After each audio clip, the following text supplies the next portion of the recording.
Candidates for local Wisconsin government races are receiving support from political parties. National political strategies are forcing candidates to choose a side or likely lose an election.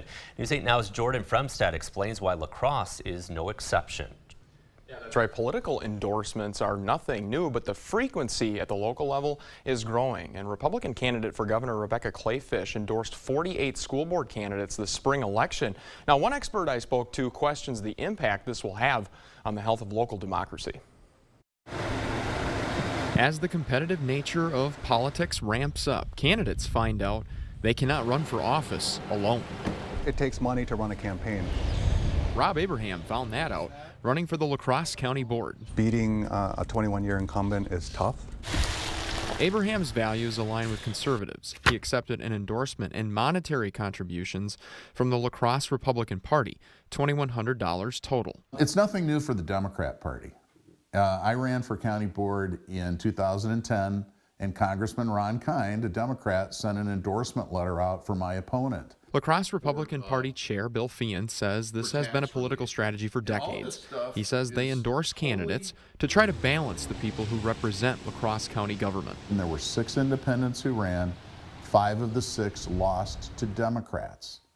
If you look at the 9 races where we supported candidates, we won 6 of those races.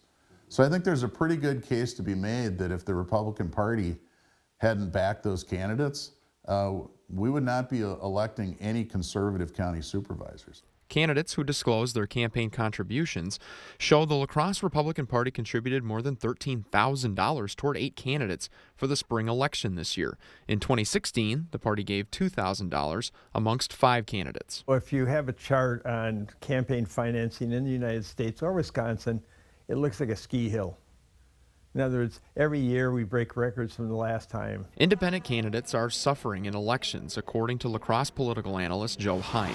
He used La Crosse County Board member Vicki Burke as an example. She's a longtime Democrat.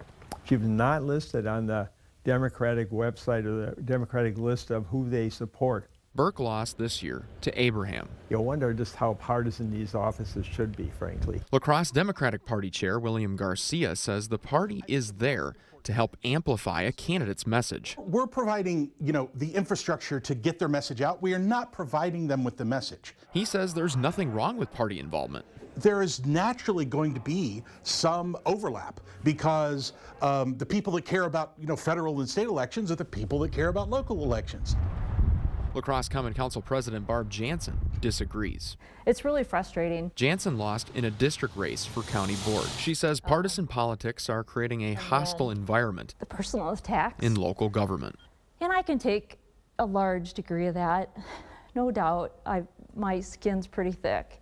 But it wears on you after a while. Heim says this brings political gridlock to our own backyard. That's unfortunate because it means they don't get a lot done.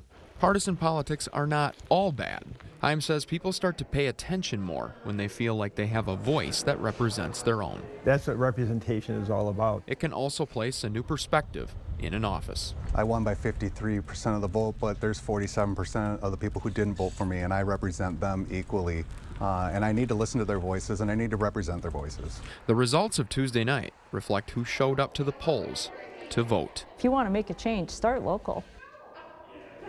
Now, La Crosse County elected 7 new people to the board this election, and that includes 3 races with incumbents on the ballot. All right, thank you, Jordan. La Crosse County reported a nearly 30% voter turnout for this spring election. That is 5% higher than last year.